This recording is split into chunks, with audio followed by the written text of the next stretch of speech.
আজ থেকে 100 বছর পর ক্যালেন্ডারের পাতায় যখন 2124 সাল, আমাদের প্রায় প্রত্যেকের দেহ তখন মাটির নিচে, অস্তিত্ব তখন রূহের জগতে।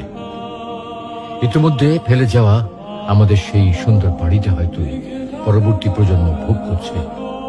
পছন্দের কাপড়গুলো ব্যাকডেটেড হয়ে গেছে। শখের গাড়িটা হয়তো অন্য কেউ চালাচ্ছে, আর আমায় খুব কম জনই স্মরণে রেখেছে, হয়তো কেউ ভাবেও না।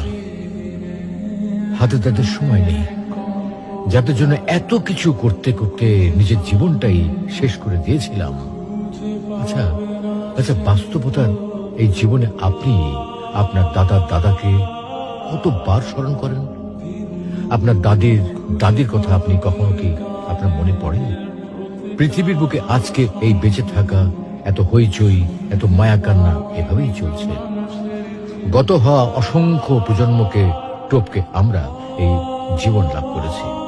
তেমনিভাবে আগামীতে অসংখ্য প্রজন্মের ভিড়ে হারিয়ে যাবে আমাদের এই জীবন।